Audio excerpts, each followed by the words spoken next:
Welcome to the podcast. It's the best podcast in the world. This is going to end up on the show. I know it, motherfucker. Come on closer, listen up. You talk, will my life stop? What is up, ladies and gentlemen? Welcome to episode 132 of Epitome of Stupidity, the worldwide sensation known to be everyone's favorite metal-ish podcast. Today, we've got the song Battling Guns as the intro by Slomosa. It is off their fantastically awesome 2024 album, Tundra, and we will get plenty more into things about them and the album very shortly. If you're new here, welcome in. I'm Clint. I'll be your host. There'll be just a couple minutes of me setting things up here, and then we'll be off to another excellent and international conversation.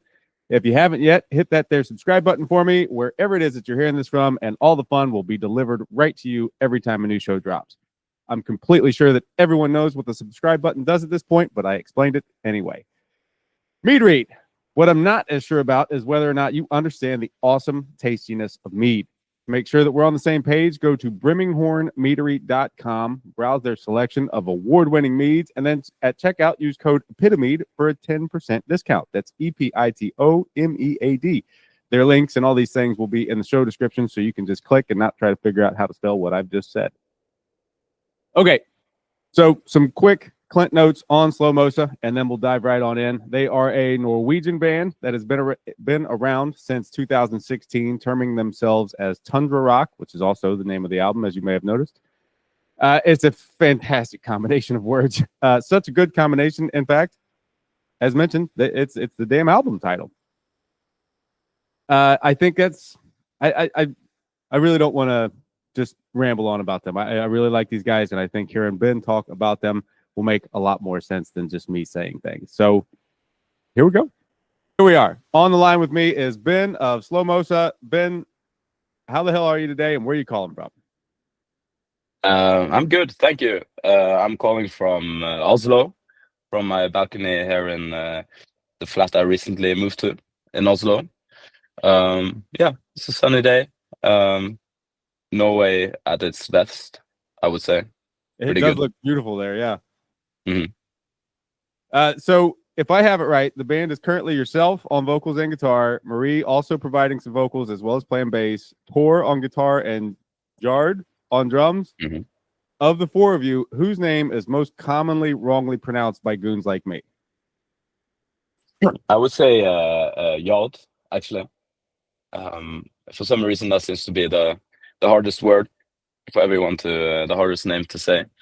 Tor, we call Toto, or like that's his nickname. I would say is the artist name as well now, but he's always been Toto. Everybody who knows him.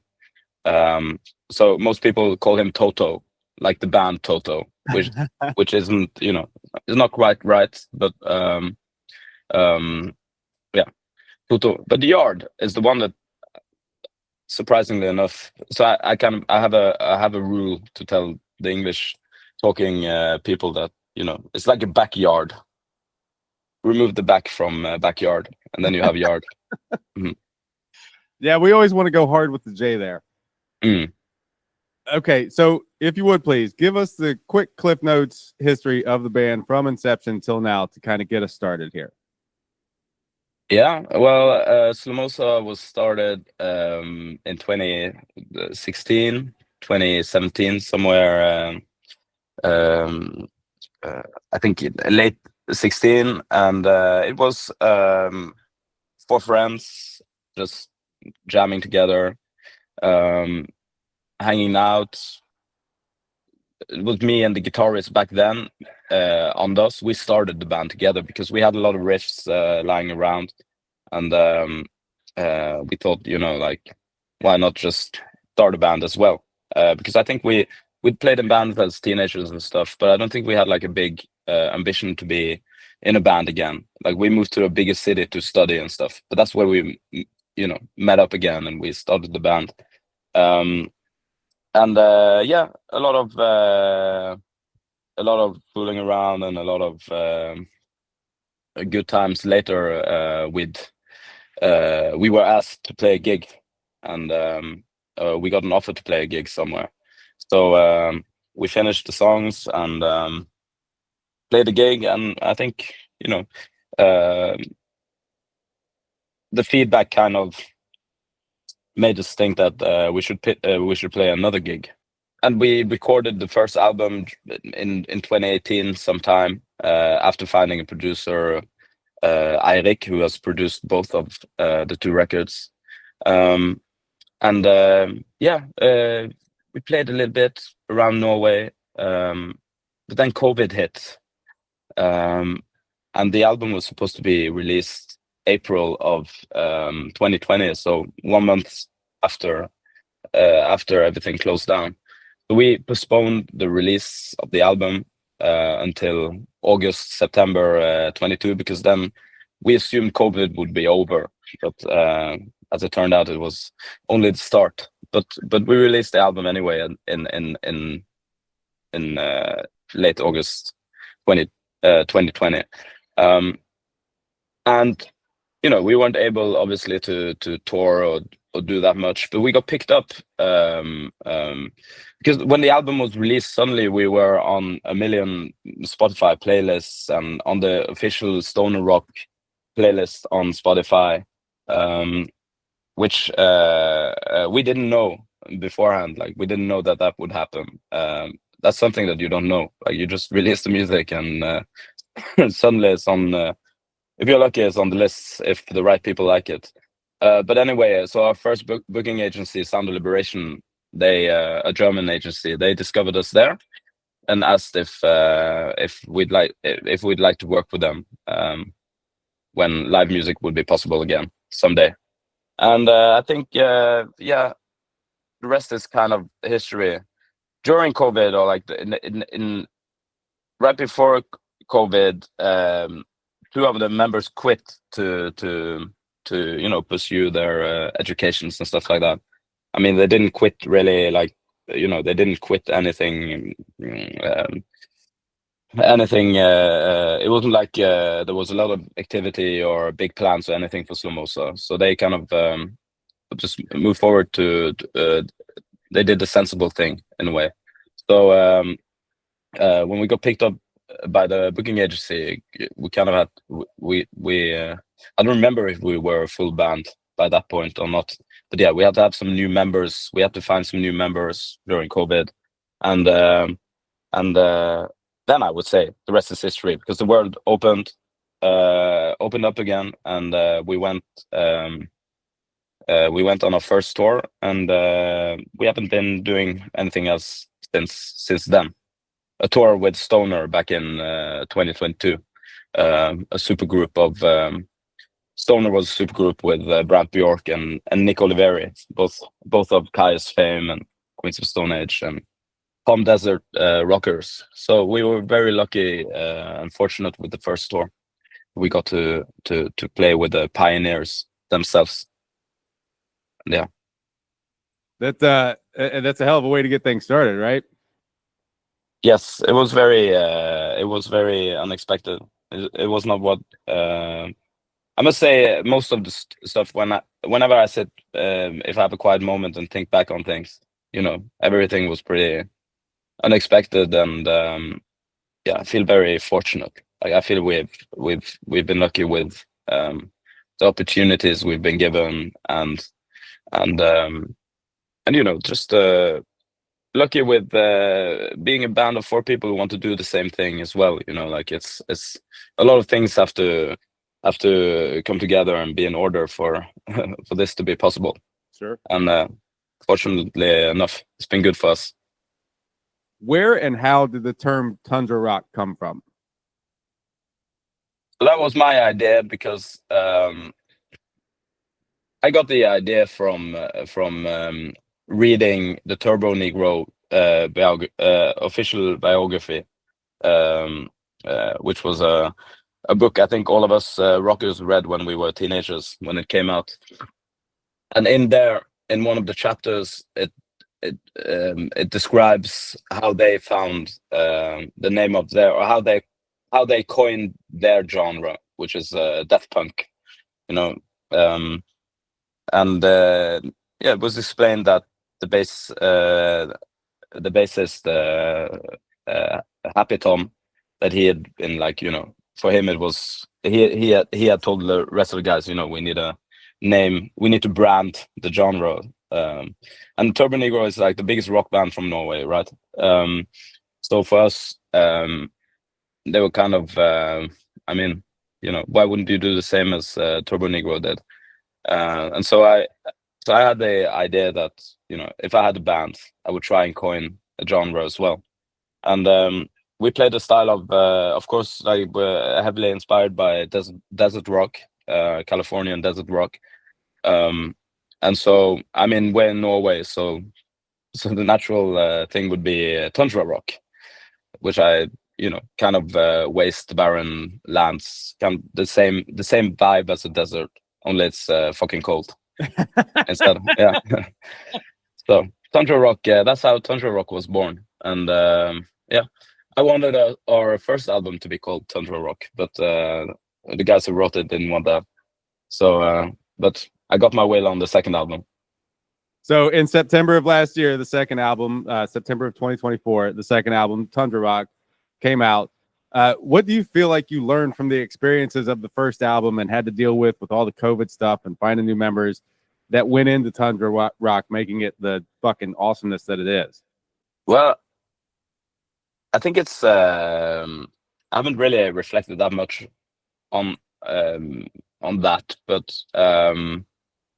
the debut album was the first album I've ever recorded or ever been a part of in my life. So I was now I'm 33, so back then I was 27 or 26 when we recorded the first album. I didn't really know what it was like to be in the studio, how you do things or whatever. I just knew how to kind of make the songs together with the group, with the band.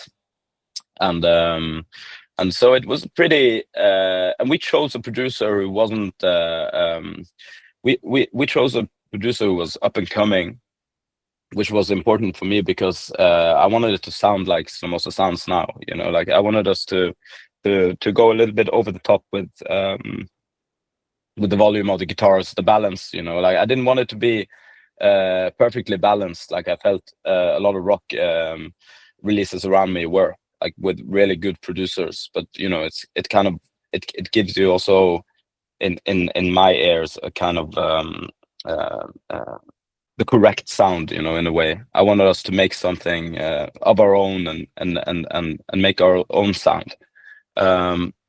So working with Eirik, our producer back then, he was of course a clever guy, but he hadn't recorded this type of music or this style of music before. Me and him disagreed a lot, or like it was I think the dynamic between me and him, because we would sit and mix it and lay down the finishing touches, and I think the dynamic and the we had to find the middle way between me and him when mixing, and that kind of resulted in an album that I'm very proud of, how it sounds and everything. And we tried to do the same thing with Tundra Rock. I think before recording it, I a little bit naively thought we would go in and do the same thing. Like this time it would be a lot faster because we used a lot of time on the first album. Like we used a year, 1.5 year, whatever, to finish it, just because we weren't on the clock. Like the way we work, it isn't like you're not like counting the hours. Eirik was always, he's a producer who he wants it to be good. Like he's not that he's not like counting the hours and worried about. For him, his motivation is that the music has to be good, the album has to be good. So he spent a lot of his time without getting paid for it to help us grind out the sound. And the same kind of happened on Tundra Rock as well, because I thought we would do everything the same way, but yeah, as I which I think most experienced producers would have said, it's never the same thing, but in my mind, I thought it would be like pretty much the same. So tundra rock, what we learned from the first release and COVID that helped shape tundra rock. I think.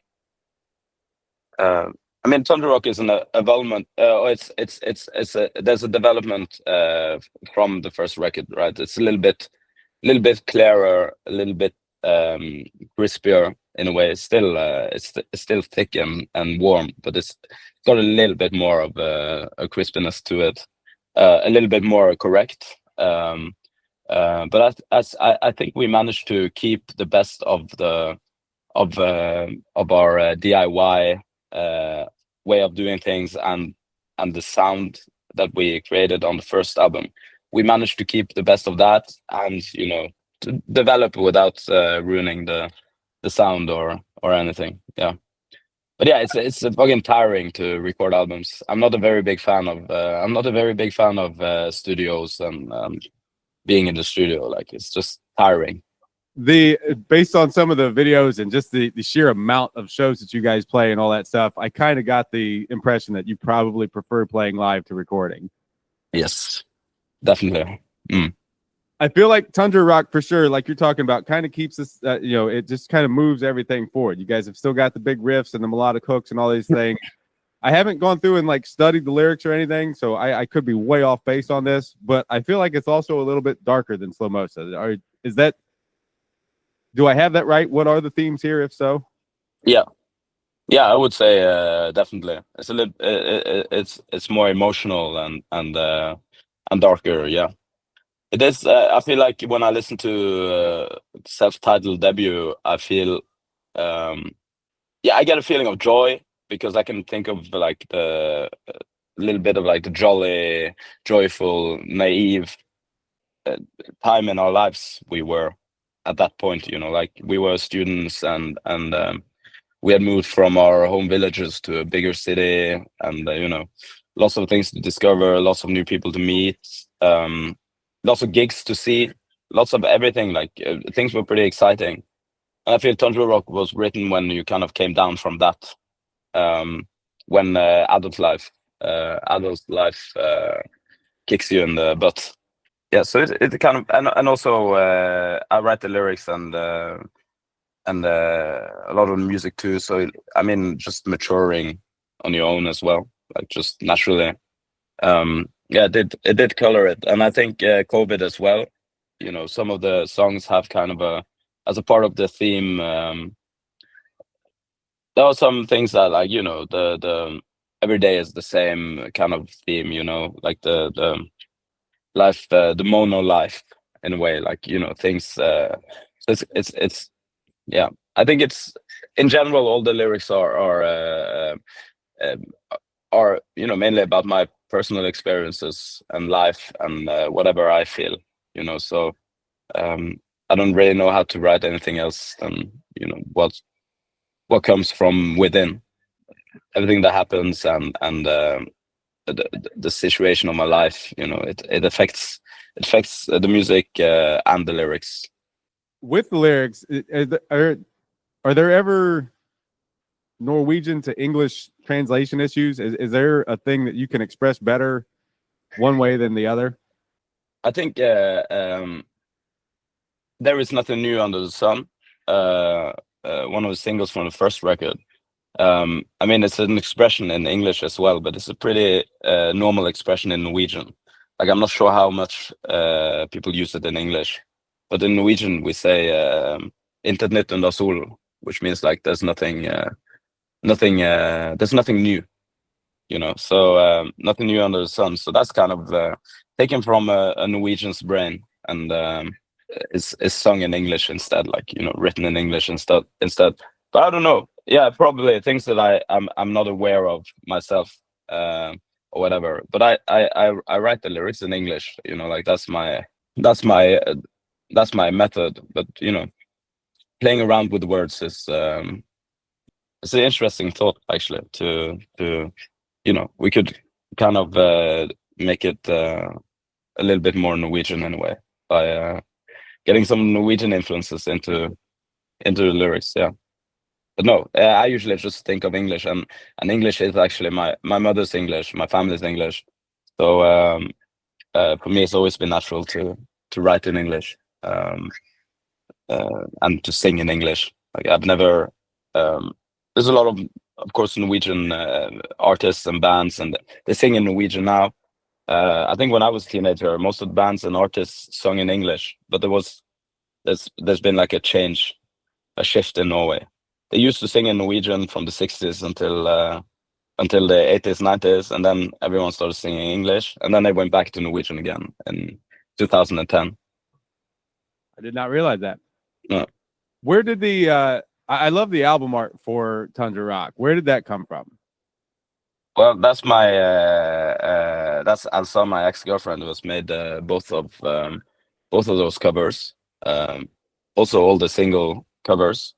So when we started the band, you know, she quickly became like a graphical designer and photographer. She's not a trained graphical designer or anything like that, but you know, she had her own DIY style, and I think we were really pleased and pleasantly surprised that she we all connected with the artworks that she made for us, the logo and everything. Like she made the logo as well and all of that. We connected with that right away when we saw it the first time. I remember the whole original band was like, "What the fuck?" When we saw it the first time, we were like, "This is perfect." So again, like one of those strokes of luck that we've had, like just coincidences that have been crucial for the band. So Tundra Rock. So of course the first album is just a logo. Tundra Rock is it's kind of her idea that she would make. Her idea was to make 3 single covers for Rise, Cabin Fever, and Battling Guns, and then she would combine all 3 in the album cover. It didn't end up quite that way, but it's kind of obviously still, if you look at the single covers and that, there's still a connection, you know, but it's not identical like what she thought like. So, and we ended up with the Tundra Rock album cover mainly. Yeah, the vibe. I thought I got very comfortable with it after a while. Like what ended up with being the finished design. But yeah, that's also like, you know, it's pretty tiring to have to, you know, decide on a cover if you're not the artist yourself, you know, like how are you going to get someone to how are you going to, like, you know, and if you don't have a vision yourself at all, like I wouldn't say I was without any visions, but I didn't have like a clear vision of what it should be or could be, you know.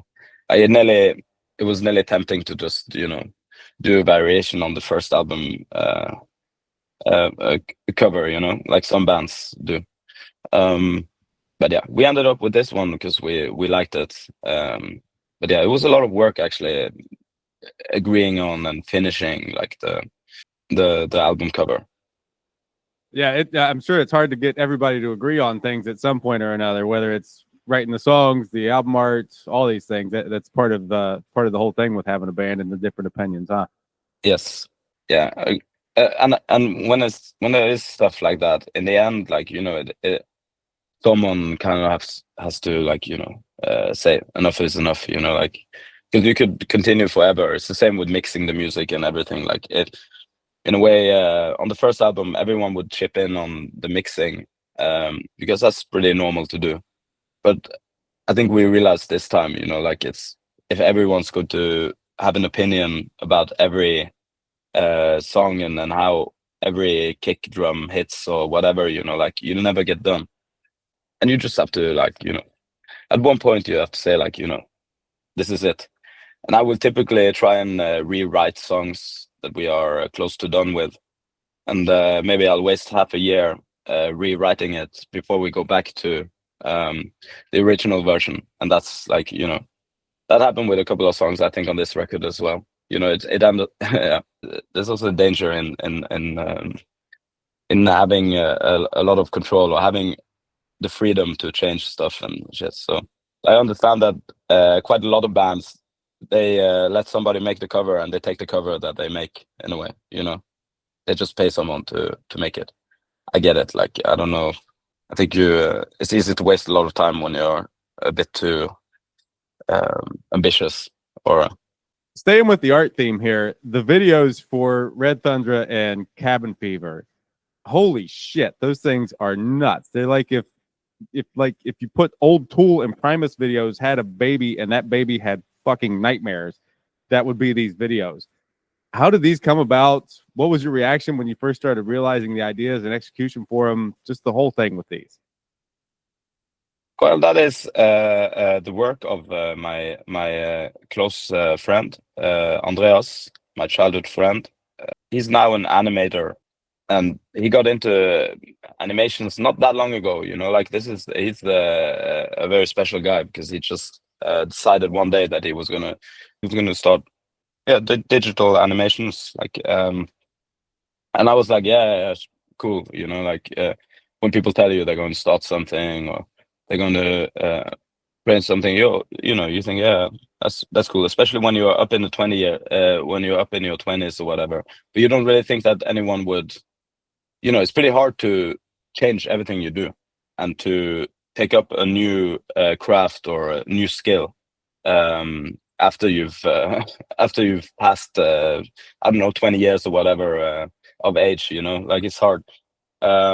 But Andreas is an incredible guy, and he, in just a couple of years, I feel like it was only like a couple of weeks, but it was probably a year or two, he was suddenly making animations for people, and he had made a music video for a band called Death by Ungabunga here in Norway, from Oslo here. So I saw that video and I was like, what the fuck? It's a song called Not Like the Others. It's the song. Yeah, the song is called Not Like the Others by Death by Ungabunga. So that's the first music video he made, and I was like, I hadn't seen anything like it because it was so ugly but still so beautiful. Like, it was so. I was like, that was my first thought. What the fuck was this? Like, and I see people comment that under the videos that he made for us as well. What the fuck is this? Like, it's just yeah. So I was like, fuck it. And he's a very close friend of mine. I was actually with him a little bit tired today because we drank beers yesterday. I hadn't seen him for a while.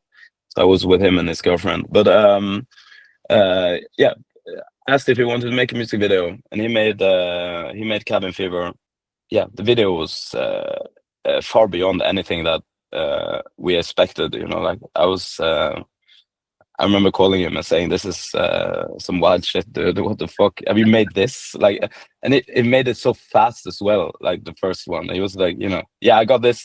He's like, wait a sec, I got an idea. Like, and his idea is just like all over the place. The narrative of the videos. But yeah, so he's a very got a good imagination, and so he made Cabin Fever. Afterwards, he made Red Tundra, as you've seen, and soon he'll be done with the third and last video because it's like a trilogy. So there's a music video for the song June coming up. So it's and I've seen bits and pieces of it, and it's pretty wild. I believe it. Yeah, and it gets better and better. You can see it also in the videos. Like, and now he makes now he's even like on his list of clients. You find New York Times amongst others. New York Times, they have him make animations for like for gastronomic journalism. Like wines and beers and food. Like, he's made some trippy animations. So I recommend anyone who's interested in his work, search New York Times and his name. Put that into a search. What was the name again? Andreas Lund is his name. So Andreas Lund, which is Lund. Lund is his surname. Yeah, it's trippy and weird is for sure a good way to describe some of that stuff. I'm going to say this terribly, I'm sure, but you won a Spelman Prison Award for the album Tundra Rock. I love the Instagram post with the caption saying that it's your slightly drunk acceptance speech You guys did seem to be genuinely caught off guard with that. Can you tell us about the experience? Yeah, well, I mean, we're a stoner rock band or a tundra rock band in Norway, and you don't really expect that much from. I mean, Norway has a good tradition with good bands, you know, stoner rock bands, Carl L, Devil and Almighty Blues, and the list goes on and on of bands that are kind of credible and have a following in Europe, but not necessarily in Norway that much, you know. Again, the same for us as well in the start, you know, like we would play everywhere all the time, but not that much in Norway because it's a very small country and you don't have a big scene in the same way. And also doesn't feel like stoner rock is high up on the lists for the people who run the Norwegian Grammys. Understandably enough, like it's not like it's no bad feelings about it around it, but it's just like, you know, you don't really expect anything when you play a subgenre of rock. And also we didn't get nominated for the first record, which was one of the most successful rock albums of that year in Norway, streaming wise, you know, like. So we got nominated. Still didn't expect anything. So we got nominated to the Spellemannspris, the Grammys. Like we're still not expecting to win. Luckily, we have Marie in the band, and Marie is kind of our hype woman. She's the one who kind of she allows herself to dream a little bit more, and it's important for the guys in the band because if it was only us guys, it would be a little bit. Yeah, the vibe would be a little bit colder, a little bit more like, you know, it would be a little bit, yeah. We got nominated, but we probably won't win. Right. We got nominated, and she was like, "We're gonna fucking win this right away," you know, like. And so, of course, we drew to the. We went to the ceremony. You know, we had a pre-party, and miscalculated maybe a little bit. The trajectory or miscalculated a little bit the rhythm of the nights, as you can say. And so when we got the prize, I think we were, or at least me, was a little bit over the top already. And so we had to go up and accept the prize. I remember sitting there thinking, oh, please, God, please, no, please. I don't want to go up and talk, you know. But then they called up our name, and then fuck it, went up and remembered to say the most important stuff. Whenever you decide to get to work on the next album, is there going to be more pressure because you won this award? No, not at all. Not like awards and stuff. I don't really think about that. You know, like for me personally, the pressure I put on myself, and the pressure that I put on myself on the 2 previous records as well is kind of it's kind of the only pressure I care about. I pressure myself a lot, you know, like, and I think like most people, I'm my biggest critic, you know. So the pressure comes from within. Don't really care what the people around think. But it was a record that we Tundra Rock was also written whilst we started working with the management and some other labels as well. So that's like, you know, some pressure, some new pressure from. Well, there's a potential for a lot of pressure from new people and bigger labels or bigger whatever, you know. But I think both these records have been written with a kind of a disregard of everyone around the people that we work with, because labels and managements and booking agencies, everybody has like, you know, nobody wants to interfere with the creative processes or with what we're doing, but you know, there's still always like a comment here and there, you know. Like people always say like, yeah, I hope the new record will be like this, or hope the new record will be like that. You know, it's just a part of the game. You have to I don't take much notice of it anyway, like, but if you do, then you kind of have to manage to block that out, you know. Like there's a reason the first record was written with no pressure in the world except the pressure we put on ourselves, you know. And that worked, and that was kind of my thinking around Tundra Rock as well, you know, like not not try to aspire to something else or anything, you know, just try to have the same mindset, you know, the mindset of really coming out of nowhere and just making a good rock album. Try to make the best rock album you can make.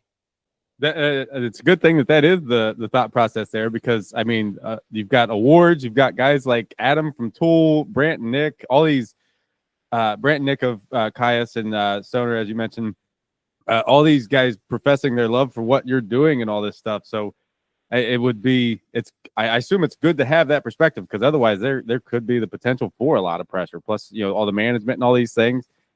Of course, you know, like it would be weird if we started making music for Adam Jones or for Nick and Brandt or for whatever, you know. Like, it doesn't really change that much, and it's not like something that is at least for me, it's not that much in the back of my mind or anything. Like, yeah, it's a nice thing when you say it if someone reminds me of it, something, but I don't really think that much. I would say that I imagined as a younger teenager, if I was told then that that someone like Adam Jones or if Brant Bjork liked my music, I would be I don't know, a little bit terrifying and a little bit of like, yeah, you know, a lot of pressure. But when I'm in it now, like in and writing music, like it just doesn't. It's not relevant in a way. Like, I don't really. That's not how the process works in a way. Like, I don't. I think if somebody liked what we made before, they probably like the next stuff we make, you know. And you have to write music for yourself. You have to write music. You have to make music for your own sake, because every release you have, you lose some people and but you gain new people, you know. So like, it's the same for all of you know, first and foremost, I'm a music fan, you know. Same for me with so many bands and artists that I like, you know. There's a couple of releases I love, I dig their thing, then it evolves into something else, and it's kind of I still appreciate it, but it's, you know, things have evolve like that. So, but it's very nice that legends and also heroes. Yeah, it's nice when they when you hear it the first time. A little bit of encouragement, but I don't feel like it's it really it doesn't have that big effect as I thought it would. As a kid, it kind of feels, the weird thing is that it kind of feels a little bit natural when you're around these guys now, because we're kind of just doing the same thing, you know, making our art. And that's a nice thing when you start touring and you meet, like we supported Mastodon this week. For me, you know, Mastodon is at the top of the list of bands that I'm inspired by. I think of modern bands that I'm inspired by. Just one of my absolute favorite bands. And it's weird suddenly being in like the same situation as them in a way. Yeah, we're the support band or whatever, but you know, like, we're all traveling from A to B with our equipment. We all have to, like, you know, you have to take care of yourself. Like, it's the same stress for them that it is for us, that it is for somebody else, and you know, naturally, you know, of course, it's the same. You're musicians. You're going to go up on stage and play your music. But it's interesting that in a way, when you're in it, it feels like they feel like your colleagues. You know, it feels like you're going to work and it's your colleagues. The whole glorification thing of one's heroes, like, it kind of disappears a little bit when you do the same in a way. So like floating in the same venue. Yeah, same venue and playing and it's the same grind for everyone. But yeah, it's fucking it's from our first tour, I feel like yeah, we managed to reach many musicians that are that I've been admired my whole life and stuff like that. And it's a beautiful thing. Music, when you play rock music, it becomes very if you get to tour, if people like music, it becomes very evident very quickly that the world of rock is very small, you know. I guess the distances and you know, you doesn't take that much to suddenly find yourself on the same stages as as the people that you look up to. So you mentioned the Mastodon shows there. You've got shows coming up through the rest of the year with Greenleaf, Lowride, just a whole bunch of fucking great shows lined up throughout the rest of the year, plus some festival stuff. You guys are clearly no strangers to the road. What do you prefer? Is it the supporting roles or supporting slots for bands like Mastodon, the festival stuff, or headlining your own shows? Well, so supporting a band like Mastodon was very good for us because even though we're a heavy rock band and they are a heavy rock band, you know, a lot of their fans haven't heard of Slomosa, so we get a lot out of those gigs because we get a lot of new fans and we get to spread our music. So that's the nice thing about that. I would say like the festival gigs in the same way as well, especially when we play metal festivals and stuff like that. The support gigs and festival gigs are a little bit the same because you have a shorter set time, which means that the gigs are a lot more intense. Playing a 30-40 minute set at a festival as a support is I think is heavier than playing a 90-minute headline show, because you have to kind of you have to be at the maximum intensity from the first beat. You know, when you're the support or if it's at the festival, you only have so and so much time to impress or to give the audience give them a show. Literally. Whilst the headline shows, you can kind of, when you're the headliner, you can kind of build up the set a little bit. There's more room for dynamics and stuff. So and I had a headlining. We've always played headline gigs in Norway, of course, because that's our country. But something we recently started doing, you know, last year in Europe and stuff, and it's been a very nice. It's been very nice. I'm enjoying that a lot, and the support gigs I enjoy, but I'm surprised at how much heavier it is actually to have to play intensely or like full power for 30 minutes. A little bit different. And also festival jobs, you know, you fly in and out and stuff like that, so it's quite a lot more tiring just to travel. We really like to get into the van and, you know, to go on the road for 5 weeks, you know, there's nothing better. But the summers are always heavy with all the traveling and short, intense sets, and then up early, out to the fucking airport again with all your fucking stuff and get it in, checked in, and yeah, we'll go on tour any day. So last month you guys released the full performance from a hometown show there back in December, I believe. Yes. It was, I really enjoyed watching it. And again, like we've mentioned already, you guys clearly love playing live, and it comes through even in a video setting. Was there any extra nervousness or anything like that, knowing that show was going to be recorded for release? No, of course there's some excitement about that, but you have to try and forget that, you know. I think that's a challenge, you know, like to because we have several pro shot videos on YouTube, you know, from previous festival gigs back in the day.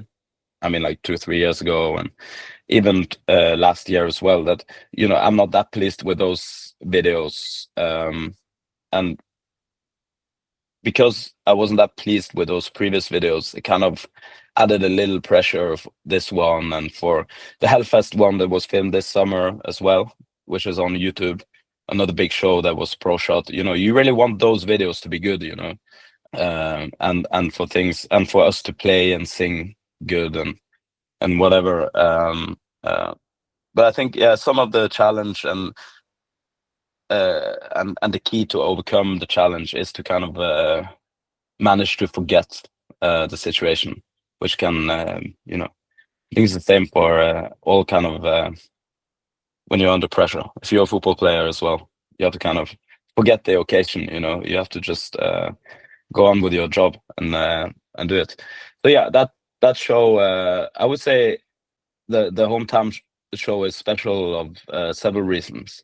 It's also the last of, it was gig number 87 of 87 last year or something like that. So it was the last gig the whole year, and So it's like you can imagine how tired. That's like the last one before you can finally, lie down on the sofa and forget about responsibility and forget about, just things like, taking care of your voice through the day. If you're playing gigs every week and stuff, you have to be aware of it the rest of the days as well. Do to be able to make good choices for the gig that is coming up. Um, so it was yeah. So but it was last gig and hometown, the biggest show we've ever played in our hometown, and so of course we really wanted to make an impression. Like we wanted to make it a special night and to deliver to the full of our powers. And I think we managed to it. We managed to do it. We managed to grind through it, and we managed to deliver a good concert, and we managed to get the audience riled up as well. Very good night, and I feel we've kind of like managed, or we've conquered the thing of having to perform, because it's going to be filmed by, you have five photographers filming, it does, of course. Yeah, it's just something, it's also just a skill that, and you just make sure that you're prepared. You do whatever you can to be prepared, and I think we managed to do that last year. So big kudos to everybody in the band and the people around as well. Yeah, like I said, it even comes through in the video just how much enjoyment is there for every fucking body, be it the crowd, Yes. be it you guys, everybody. Yes. And you guys, as we've mentioned here, you guys have shows lined up through the rest of the year. Once you get through all these and you get to sit on the couch and relax, like you mentioned there, after you take a breath there, what's next for Slomosa? After all these shows, are there more shows next year? Is it time to start working on another album? We are kind of so I work most with the music. Like I write most of the music at home. So I try to work with it whenever possible. But you also have to be a little bit inspired as well. Like you need to have the inspiration at the same time and stuff. And we've constantly got tours lined up, constantly got gigs and offers, which is an amazing situation to be in. But it's suddenly like you have to prioritize to write music. It's not music used to be like my hobby, just to write songs is what I like to do as a pastime activity. Now it's my job, and I have to prioritize the time, as I said, and you have to make room. You have to make room to make the music. So that's a new challenge. And it's something that we managed with Tundra Rock as well. It was written under these circumstances, even worse circumstances, because when we wrote Tundra Rock, we all had jobs and stuff as well that we had to work when we were at home and stuff. Like now we tour. Now the fees are good enough for us to at least pay the rent and stuff. With playing gigs, I'm hoping that we'll be able to find more time to work with music in the next half year or so. Like we're trying, our aim is to have a new record out late next year.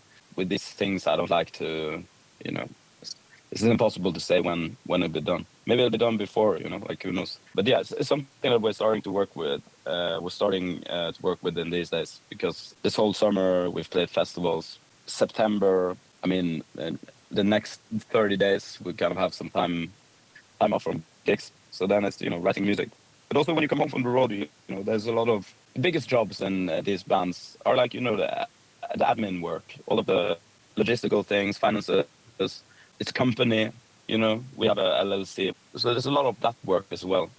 Even though we have a management that slowly is taking over, still there will always be a lot of work for the band themselves to do. It's kind of a challenge to balance touring the company and the music, like running the company, doing the touring. We also tour without a tour manager. Like we do that ourselves as well. Yeah, there's a lot of it's an intense way of life, I would say. But yeah, we're trying to write new music now, and And yeah, I'm pretty much I'm looking forward to it a lot. I think it'll be a good album as well. I have no reason to argue that. I'm certainly looking forward to it as well as I'm sure many amounts of other fucking people are looking forward to it. So this has all been very good, but let's get serious and talk hair with Ben of Slomosa. Ben, you've got some fantastic fucking hair. How would you describe your hair to someone that's not seeing it, and what's your favorite and least favorite parts of dealing with it on any given day? You saw this question coming, didn't you? Yeah. Yeah. How I would describe my hair? Well, it depends if I brush it or not. If I brush it, it will be a little bit, if I brush it, it looks a little bit more like Buzz Melvin after a couple of minutes. If I don't brush it, it's a very hard question indeed. I'm wondering as well how my hair is going to look. I've never had this long hair before in my life, so I'm waiting to see if it becomes like Brandt's hair, for instance, Brandt Bjork, who has like curly, beautiful long hair, or if it goes outwards, it goes down or outwards or whatever. But yeah, it is a. I've always I had a fro when I was young as well for a year, just to try. And I must say, having short hair is the most practical and comfortable thing. You know, like I just really like getting skinned because it's just you don't need to dry your hair or anything. Like you just you can do whatever. And I grew out my hair, and now it's kind of now it kind of became a thing. So now I'm stuck with it, and it's pretty wild. Like I don't know what to do with it. I've just recently moved to this part here in Oslo. Like I've lived in Bergen for many years, but now I recently moved to Oslo, and I live right in the melting pot of Oslo, where all the cultures meet. So there's a lot of like African headdresses here, and my hair is Algerian. That's why I have hair like this. I was thinking I would actually go to the pros. I will ask some African headdresses, what do I do with my fro? Can you do something with it? I'll see what they can do. And yeah, and it is pretty. Like I get my hair in the mouth and shit when I sing. It's a whole new challenge, a whole new. It's a little bit. I'm still trying to figure out how to do. Cause I feel like all the guys, well, Toto and Marie, they have long hair as well, but they have straight hair, and I feel like their hair, it also comes into their face and everything all the time. But there's something about like when they whip their head up like that, the hair goes back. When I whip it up on stage, it just stays down here. Like it doesn't go back. So I've been quite figured out how to headbang with it. Yeah, how to headbang with it, or how to make it in a way that headbanging would be. It doesn't really matter what I do. I won't have it in my mouth or in my eyes. I think hair looks better than no hair on stage. So I think I have to suffer a little bit for your art. Suffer a little bit for the art. Yeah. We're kind of working our way into the home stretch here. What's something about Norway that people maybe don't know that should know?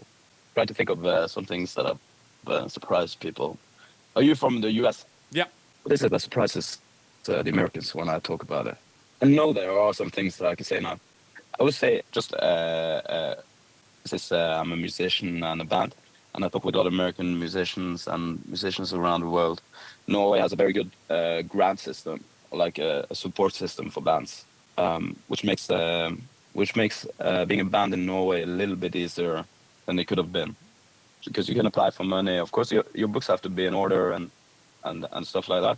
There is several organizations and also state grants to help Norwegian artists. And so when we went on our first tour with Stoner, like we had a little bit of security with support, with a one-time grant from the States, from an organization that works for the export of Norwegian music. So that's a thing that maybe people might not know. But I'm trying to think, like, society-wise in Norway, I guess everybody knows that Scandinavian countries are pretty socialist countries, that we have free healthcare and free education and stuff like that. And I think maybe people don't realize that we are heading in the way of the U.S. in a way. Since the 90s, conservative powers have gotten a bigger influence on Norwegian society.